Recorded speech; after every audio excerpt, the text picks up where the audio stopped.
এই চোর চোর, এই বজ্জাত কাক, দাঁড়া দাঁড়া বলছি, আমার ফল দিয়ে যা। আমাকে ধরা অত সহজ নয়।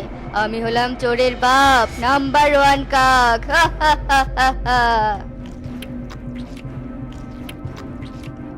দূর, এগুলো খেয়ে তো পেটই ভরলো না। দিন দিন চুরি করে খেতে খেতে পেটটা আমার বস্তার মতো হয়ে গেছে। খালি ক্ষুধা লাগে, খালি ক্ষুধা লাগে। না, যাই দেখি তো আরো কিছু পাই কিনা। পেটটা কেমন চোচো করছে। উফ, উরি বাপরে, যে রোদ, যে রোদ উঠেছে। এই রোদে উঠলে তো আমার ডানা পানা হাড়গোড় সব গলে মোমবাতি হয়ে যাবে। এমনি কালো, আরো কালো হয়ে যাব। আরে আরে, পেয়েছি পেয়েছি। এই চুরি করে আনা ডালিটা এবার কাজে লাগবে। চুরি করার কি আরাম। খাওয়া যায়, আবার মাথাতেও দেওয়া যায়। এই এই, সবাই ভালো করে আগাছা পরিষ্কার কর। একটা আগাছাও যেন জমিতে না দেখি। যদি আগাছা থাকে তাহলে তোদের সব কটা ডানার পালক আমি ছিঁড়ে দিব। এই বললাম। রাজা মশাই, আপনি কোনো চিন্তা করবেন না। আমরা আপনার জমির সব আগাছা পরিষ্কার করে একেবারে আয়নার মতো ঝকঝকা ফকফকে করে দিব। ঠিক আছে, দেখবো কেমন কাজ করিস। রাজা ঈগল কিছু পাখিদের দিয়ে তার ভুট্টার জমির আগাছা পরিষ্কার করে নিচ্ছিল, আর এদিকে কালো কাক আড়াল থেকে সবটা দেখছিল। ও বাবা, ঈগল রাজা এবার দেখি জমিতে ভুট্টা চাষ করেছে। বাহ, কি সুন্দর হলুদ হলুদ পাকা পাকা ভুট্টা। মনে হয় ভুট্টার দানাগুলো খেতে ভীষণ সুস্বাদু হবে।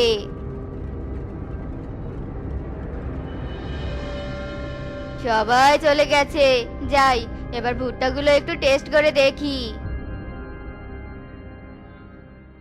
প্রহরী, যাও এবার গিয়ে আমার জমির চারপাশ ভালোভাবে দেখে এসো। ভুট্টাগুলো তো বেশ পুরাট হয়েছে, চোরের নজর পড়তে পারে। তাড়াতাড়ি যাও। ঠিক আছে মহারাজ, এক্ষুনি যাচ্ছি। রাজার আদেশে প্রহরী কবুতর ভুট্টার জমির দিকে রওনা হয়, আর কবুতরকে দেখার সাথে সাথে কালো কাক চুপ করে ভুট্টার জমির ভিতরে লুকিয়ে পড়ে। না, আশেপাশে তো কাউকে দেখছি না। সবই তো ঠিক আছে। চোরের এত বড় সাহস নেই যে রাজার জমিতে চুরি করবে। রাজামশাই এত শক্তিশালী হয়েও চোরের ভয় করে, এটা ভেবেই আমার ভীষণ হাসি পায়। এগিয়ে কি, এটা কিসের শব্দ? গন্ধ, গন্ধটা তো খুব চেনা মনে হচ্ছে। আরে, এটা তো পাদের গন্ধ। এখানে পাত মারলো কে রে? এই কে কে কে রে এখানে? তোর মরা দাদু। তোর ঘর মটকাতে এসেছি।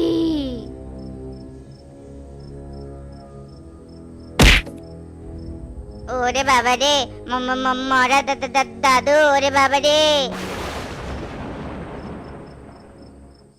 রাজামশাই, রাজামশাই, সর্বনাশ হয়ে গেছে, সর্বনাশ হয়ে গেছে। আপনার ভুট্টার জমিতে আমার মরা দাদু ঢুকেছে। তাড়াতাড়ি চলুন। কি, মরা দাদু ঢুকেছে মানে? কি সব আবল তাবল বলছিস? হ্যাঁ, চল তো গিয়ে দেখি। বেচারা মরা দাদুর কথা শুনে পালিয়েছে, ভিতর ডিম একটা। সে নাকি আবার রাজার প্রহরী। রাজামশাই, ওই যে দেখুন, ওখানে থেকে আওয়াজটা এসেছিল। ওখানে আমার মরা দাদু এসেছে। ওরে বাবা রে, দাদু, ও আমার দাদু, ক্ষমা করে দাও আমাকে। ঘাড় মটকিও না দাদু। রাজামশাই, তাড়াতাড়ি দাদুকে ভাগিয়ে দিন না, না হলে দাদু আপনার আমার দুজনেরই ঘাড় মটকে দিবে। ওরে বাবা রে। এই, চুপ কর তো, গান গান করিস না। দেখতে দে আমায় কোন জন্মের মরা এসেছে। ওরে বাবা রে, এই কে রে, কে রে আমায় গুঁতো দিল? ওরে হারামজাদা, তার মানে তুই? তবে রে দাঁড়া, তোকে দেখাচ্ছি মজা। বদমাস কাক, আজ পালালি তো? আরেকদিন খালি দেখি, দেখবি মজাটা কেমন। এই প্রহরী, শোনো, আজ থেকে তুমি প্রতিদিন আমার জমিতে পাহারা দিবে। এই বদমাস কাক যেন কোনোভাবে আমার জমিতে ঢুকতে না পারে। ওরে বাবা, না না রাজামশাই, আমি পারবো না বাপু। না জানি কখন আমার মরা দাদু এসে আমার ঘাড় মটকে দেয়। আমি গেলাম, আপনার জমি আপনি পাহারা দিন। ধুর, কি দেখে যে এদের মতো ভীতু পাখিদের রাজপ্রাসাদে আশ্রয় দিয়েছি কে জানে। ঠিক আছে, কাউকে লাগবে না, আমার জমি আমি পাহারা দিব।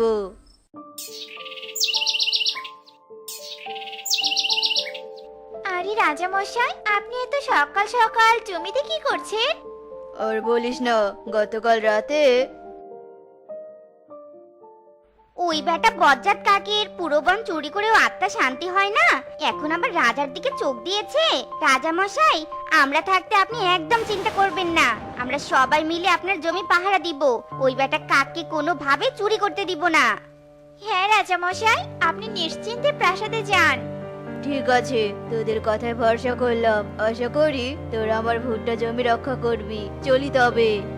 এরপর টুনি সুখী সহ অন্যান্য পাখিরা সবাই মিলে রাজার জমি পাহারা দিতে থাকে। বেটা কাক, আয় খালি একবার, দেখাবো মজা আজ তোকে। ও বাবা, রাজা তো দেখি ভালোই শেয়ানা, কতগুলো পাহারাদার রেখেছে। তাতে কি, আমার স্বভাবই তো চুরি করা, আমি তো চুরি করবই। লা লা লা লা লা। এগিয়ে কি পাথরের বৃষ্টি হলো নাকি? ওরে বাবা রে, সবাই পালাও পালাও। সব কটা পালিয়েছে। যাই, এই সুযোগে চটপট কটা ভুট্টা খেয়ে নেই। রাজা মশাইয়ের ভুট্টাগুলো যা স্বাদ, একেবারে চমলক্ষ।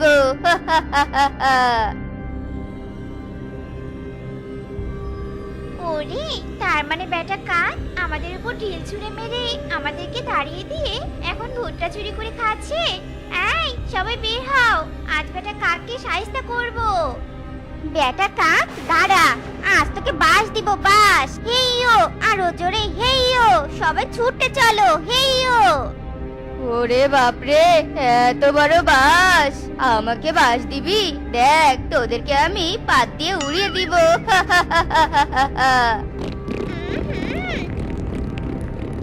কালু কাক এভাবে বারবার কোনো না কোনো উপায়ে ভুট্টা খেয়ে যেত।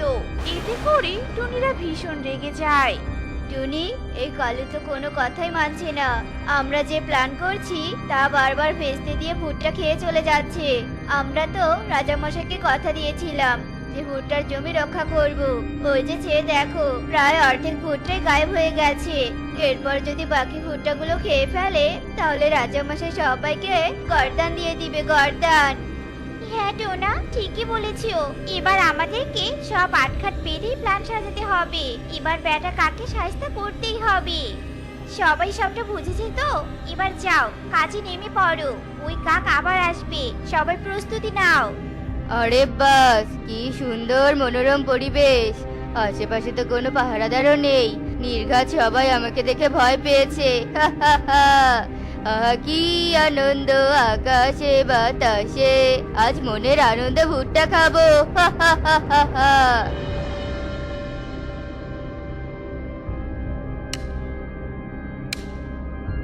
এই কে রে? না, আশেপাশে তো কেউ নেই। আরে ব্যাপারটা কি? যেখানেই যাচ্ছি সেখানেই গুতা খাচ্ছি। ওরে বাবা রে, জ্বলে গেল রে, জ্বলে গেল। লাগছে। ওরে বাবা রে। কেমন মজা! আরে চুরি করতে আসবি? হ্যাঁ, দিব নাকি আর কটা তীর ছুঁড়ে? ওরে বাবা, আর তীর মারিস না রে টুনি। আমি আর কোনোদিন আসবো না চুরি করতে। বাবা রে, ওরে বাবা। কালু কাক লাফাতে লাফাতে পালিয়ে যায়। অবশেষে বজ্জাত কাকে শিক্ষা হলো, লেজ গুটিয়ে পালালো। চলো, এবার আমরা রাজার ফসল রাজাকে ফিরিয়ে দেই। রাজা মশাই, এই নিন আপনার জমির ফসল। যাক, খুশি হলাম। ফসল দেখে আমি অনেক খুশি হলাম। আমি তো ভেবেছিলাম তোরা ওই কাকের কাছে হেরে যাবি। আমি তোদের প্রতি অনেক খুশি হয়েছি। আমি তোদের সবাইকে বিশেষ উপহার দিব।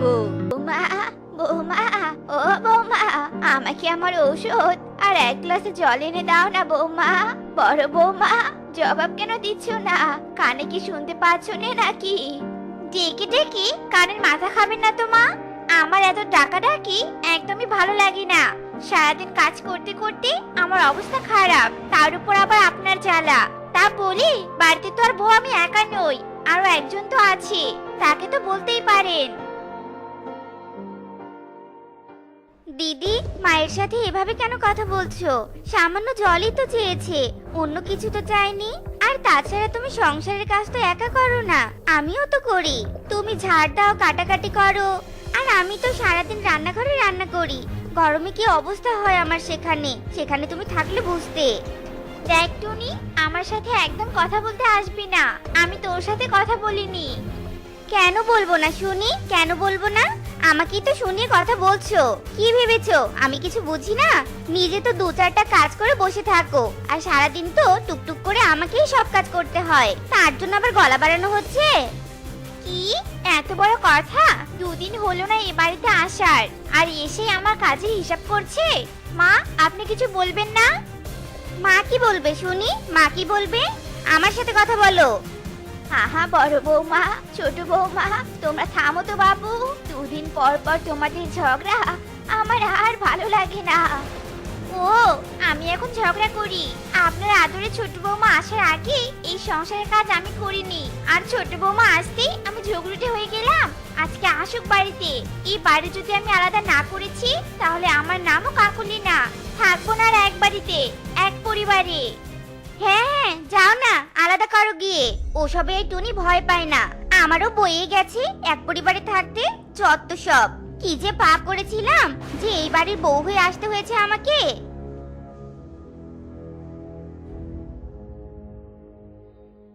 সব ভুল হয়েছে আমার। আমি যদি তোমাদের কাছে জল না চাইতাম, তাহলে কোনো সমস্যাই হতো না। সৃষ্টিকর্তা, আমার এত কষ্টের সংসারকে তুমি রক্ষা করো। কাকুলি, আমার খুব ক্লান্ত লাগছে, যাও তো আমার জন্য 1 গ্লাস ঠান্ডা পানি নিয়ে এসো তো। কোথা থেকে জল আনবো শুনি? এই সংসারে কোনো কিছুই আমার নয়। মানে সংসারটা তো আমাদের, আবার তোমার নয় মানে? সেসব এখন অতীত, এখন আর নেই। তোমার ভাইয়ের বউ বলেছে এই সংসারে কোনো কিছু আমাদের নয়, সব নাকি ওর বাপের বাড়ি থেকে এনেছে। আমার নাকি কোনো কিছুর ওপরই অধিকার নেই। কি এসব বলেছে? শুধু কি তাই, আরো বলেছে তুমি নাকি সংসারে কোনো খরচই দাও না, আর আমি নাকি বসে বসে খাই, কোনো কাজও করি না। তুমি বলো, বিয়ে হয়ে আসার পর থেকে আমি কি এই সংসারকে, এই পরিবারের সবাইকে আপন করে নেইনি? আর 2 দিনের মেয়েটা তোমাকে আমাকে কি অপমানটাই না করলো। মা কোথায় ছিল? মা কিছু বলেনি? মার ব্যবহার তো আরো বেশি খারাপ লেগেছে আমার। আমাকে এত কিছু বললো, তবুও মা থামতে বললো না, উল্টো আমাকে চুপ থাকতে বলেছে। কি এতদিন ধরে আমি খাওয়াচ্ছি পড়াচ্ছি, আর আমার অপমানে মা চুপ করে থাকে? 2 দিনের একটা মেয়েকে এত সাহস দিয়েছে? শোনো, আমি তোমাকে বলে দিচ্ছি, আমি আমার অপমান সহ্য করে থাকতে পারবো, কিন্তু তোমার অপমান আমি কোনো মতেই সহ্য করতে পারবো না। যেখানে তোমার কোনো দাম নেই, সেই বাড়িতে আমি থাকবো না। তুমি আমাকে আলাদা বাড়ি করে দাও, এক পরিবারে আমি আর থাকবো না। তুমি যদি আমার অপমান সহ্য না করো, তাহলে কি আমি তোমার অপমান সহ্য করব? আমিও করব না, এ বাড়িতে থাকবো না আমি, আমরা আলাদা হয়ে যাব। ওগো, এই পরিবারের প্রতি যে আমার অনেক টান, সেই টান আমি ছিড়বো কেমন করে? কেঁদো না কাকুলি, কেঁদো না। আমি জানি তোমার অনেক কষ্ট হচ্ছে, কিন্তু যেখানে মূল্য থাকে না, সেখানে থাকাও যায় না। বাবা কালু, তোকে একটু মাছ দেই? না মা, আমার কিছু লাগবে না, তোমার বৌমাকে দাও। আমাকেও একটা মাছ দিন মা, মাছটা আজকে খুব ভালো খেতে হয়েছে। তোমাকে একটা কথা বলতাম মা। বল না বাবা, কি বলবি?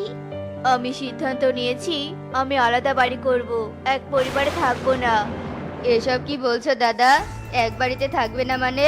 আমি তো সংসারে যথেষ্টই খরচ দিচ্ছি, তাহলে পরিবার আলাদা করার কি আছে? সমস্যা তো তোর আমার নয়, সমস্যা হলো তোর বউয়ের। 2 দিন হলো এসে আমার বউয়ের সাথে ঝগড়া করে। এক্ষুনি তো দেখলি, কাকুলিকে মাছ দিতে বললাম জন্য তোর বউ মাছ চাইলো। চেহারা দেখে মনে হয় ভাজা মাছ উল্টে খেতে জানে না, আর মনে মনে হিংসে দিয়ে ভরা। দেখ বাবা, রাগের মাথায় কোনো সিদ্ধান্ত নিস না। সংসারে একটু কথা কাটাকাটি হয়, তাই বলে কি সংসার ভাগ করতে হবে? আমি বৌমাদের বোঝাবো। তোমাকে কিছু বোঝাতে হবে না মা, টুনি কাকুলিকে কত অপমান করেছে। কই তখন তো কিছু বলনি? আমি তো তোমাকে আর কিছুই বলতে হবে না মা, আমি যা বলেছি তাই হবে, তার কোনো নড়চড় হবে না। কালকে আমি নতুন বাড়ির কাজ ধরবো। আর তোমার যদি টাকার প্রয়োজন হয় তাহলে বলো, আমি যথাসাধ্য চেষ্টা করব। বাবারে, মারা কি সন্তানের কাছে টাকা চায়? মারা চায় ভালোবাসা, যত্ন, পুরো বয়সে খেয়াল রাখা। তোরা এখন বড় হয়ে গেছিস, মায়ের কথা তো শুনবি না। এই সংসারটা ভাগ করলে যে আমার অনেক কষ্ট হবে। কালুর যেমন কথা তেমন কাজ। পরের দিনই বাড়ি বানানো শুরু করে দেয় কালু, আর কদিনের মধ্যেই বাড়িও হয়ে যায়। নিজের বাড়িতে থাকার মতো শান্তি আর কোথাও নেই। নিজের বাড়িতে খাবো দাবো ঘুমাবো, কাকের মতো কেউ আর কাকা করবে না।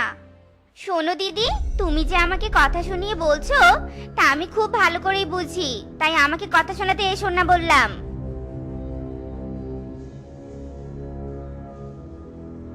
শোনো না টোনা, আজ ফেরার পথে একটা ইলিশ মাছ আনবে?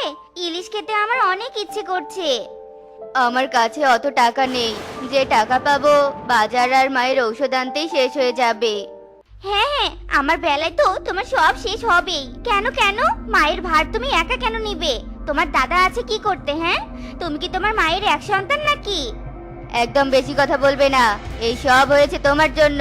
তুমি যদি বৌদির সাথে মিলেমিশে থাকতে তাহলে এই পরিবার ভাগ হতো না। টোনা এসব বলে চলে যায়, আর টুনি মন খারাপ করে বসে থাকে। কিছুক্ষণ পর সেখানে রেনু আসে। বৌমা, টোনা কি চলে গেছে? আজ আমার কোমরটা খুব ব্যথা করছে। যদি টোনাকে... শুধু টোনাই আপনার ছেলে? হ্যাঁ, আর ছেলে নেই আপনার? সবকিছুতেই টোনা কেন? সে যদি সবকিছু করে তাহলে তার ভবিষ্যতের জন্য কি রাখবে সে? হ্যাঁ, বড়জন তো আলাদা বাড়ি করে বেঁচে গেছে, আর যত ঝামেলা আমার উপর এসে পড়েছে, তাই না? কেন যে আমি আলাদা হতে পারছি না?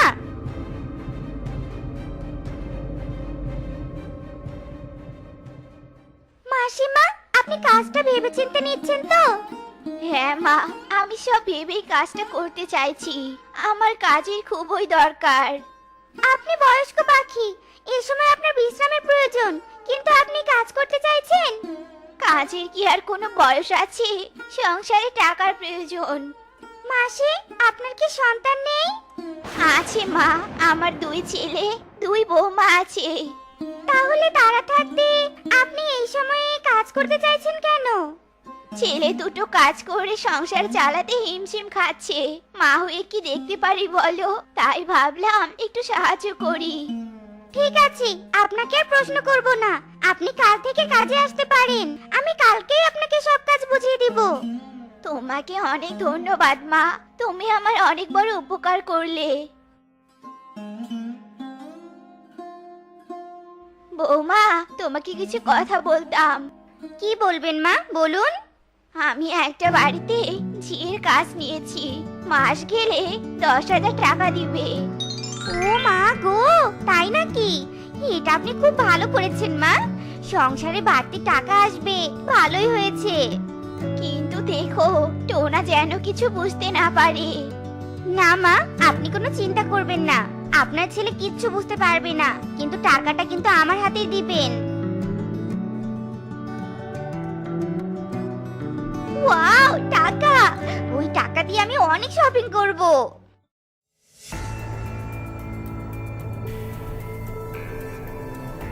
টুনি, টুনি, এই টুনি, তাড়াতাড়ি আয়। কি হয়েছে কি? এত চিৎকার কেন করছো? হ্যাঁ, তুই জানতিস না আমার মা অন্যের বাড়িতে ঝিয়ের কাজ নিয়েছে? না মানে... তুই জানিস, সব জানিস। তুই সব জেনেও আমার মাকে অন্যের বাসায় কাজ করতে পাঠিয়েছিস। তোর এত টাকার লোভ, তুই বের হ এক্ষুনি, এক্ষুনি আমার বাড়ি থেকে বেরিয়ে যা। তোর মতো লোভী মেয়ে আমি আমার বাড়িতে আর রাখবো না। মা, আমাকে ক্ষমা করে দিন মা, আমার অনেক বড় ভুল হয়ে গেছে, আমাকে ক্ষমা করে দিন। কেঁদো না মা, কেঁদো না। সন্তানরা ভুল করলে মারা তো ক্ষমা করবে। টোনা, তুই আর বৌমাকে একটা কথা বলবি না। মা, আমি আপনার সাথে এত খারাপ ব্যবহার করেছি, আর আপনি আপনি সত্যি আমার মায়ের মতো করছেন, আর কখনো আমি আমার মাকে কষ্ট দিব না মা। তো বন্ধুরা, আমাদের আজকের এই গল্পটি তোমাদের কাছে কেমন লেগেছে তা কমেন্টে জানাতে ভুলো না কিন্তু।